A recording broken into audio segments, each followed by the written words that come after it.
So, simulan na natin ang ating OR journal. Pasensya na, medyo busy tayo previous days. Medyo natagalan yung uploading natin. Okay. Meron tayong mga sample transactions dito, but before natin explain yan, isa-isahin muna natin itong ating format.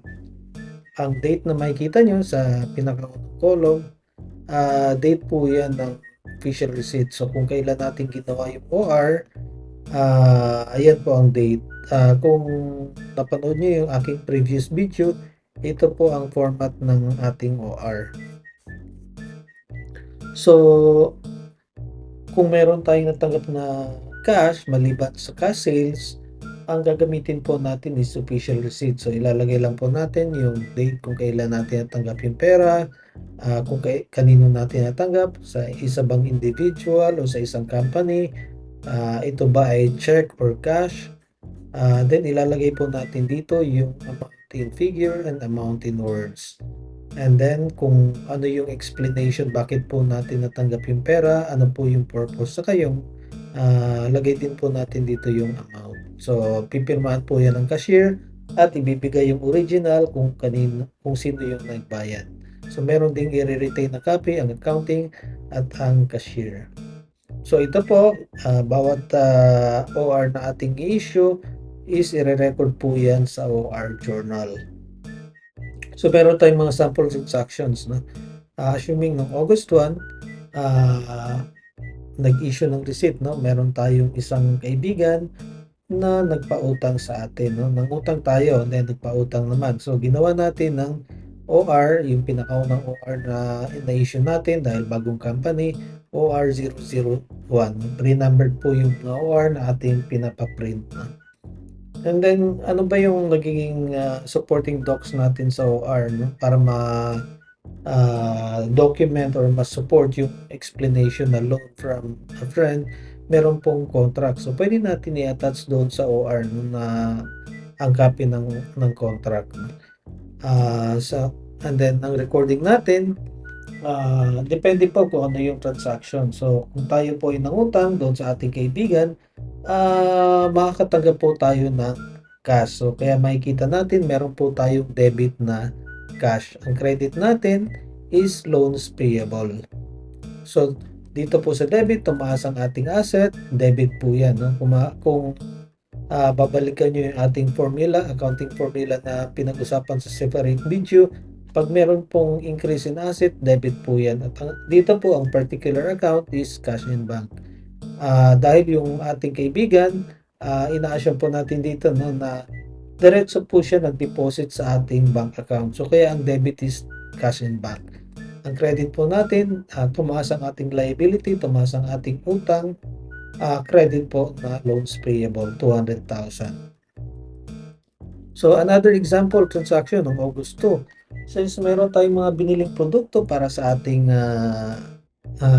mga stocks para ibenta, marami tayong mga naipong scrap, no, yung mga packaging, kung ano-ano pa. So binenta po natin yung scrap na yun. So merong bumili. So ang explanation natin sa OR 002 is sale of scrap. So nakatanggap po tayo ng 300 pesos. Bali po yung buyer nagpadala sa atin through e-wallet, no, Paymaya or GCash, at na-confirm natin na pumasok sa ating e-wallet. So, ang debit po natin is cash e-wallet. Ang credit po natin is other income. So, parang kita na po natin yung scrap, no, na binenta dahil wala naman cost sa atin yun. Parang packaging lang siya at lahat po ng cost na yan ay papasok po doon sa ating mga produkto na ibibenta. So, other income. Kumita tayo dahil nakapagbenta tayo ng scraps. Ano pa? Sample transaction. Noong August 3, may nagsauli na pera sa atin yung ating empleyado na si employee AAA. So, inisyon po natin ang resibo. Nagsauli siya ng 500 pesos cash. So, natanggap ng cashier yung pera, yung cash. So, ang debit po niyan is undeposited collection. Hindi pa po cash in bank. Once na-deposit yan sa bangko, saka lang po magiging cash in bank. So, ang debit po is undeposited collection. Pwede rin po kung Sa chart of accounts yung nakalagay is cash on hand, so cash on hand. Pero para dito, mas madali natin maintindihan ang deposited collection. Ang credit po natin is advances to officers and employees. Bakit po advances? Dahil po nung previous month, kung makikita po natin dito na si employee AAA noong July 12, nag-request po ng travel advance, no? Dahil pupunta sa training. Ang cash advance po ng empleyado is 3,000 subject for liquidation dahil po yung travel na yan is related sa kanyang trabaho. So hindi po yan dapat ibawas sa sweldo. Kung ano man yung nagastos niya, magiging expense po yan ng company. Pero since may sobra na 500 doon sa kanyang gastos, no, mas malaki yung kanyang na-receive na pera kaysa sa gastos, sinauli po niya yung 500. So ibabawas po natin sa advances niya, no, para hindi mabawas sa sweldo niya.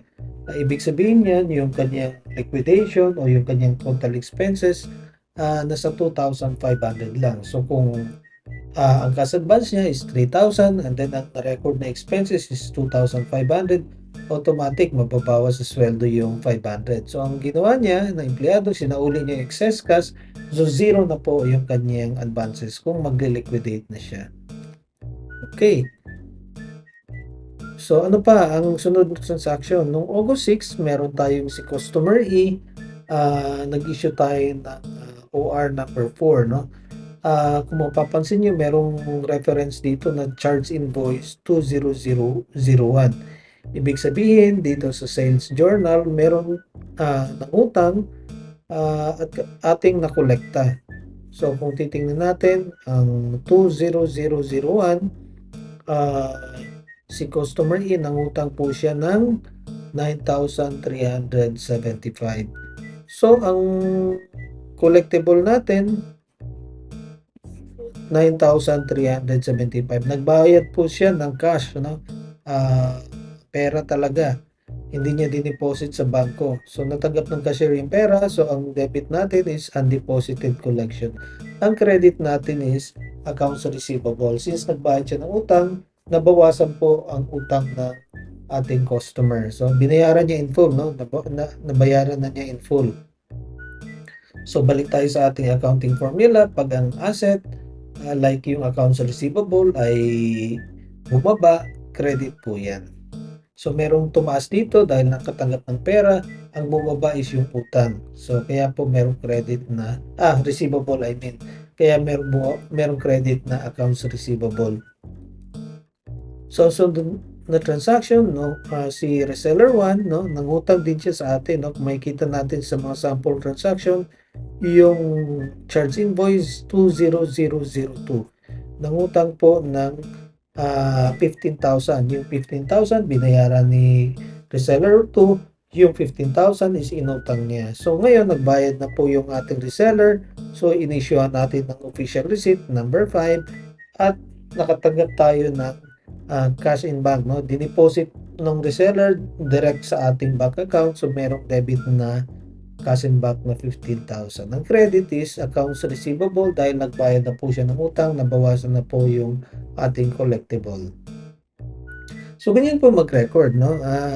As mentioned, meron po tayong total dito sa baba. Ito po mga total na ito is automatic papasok sa income statement and balance sheet.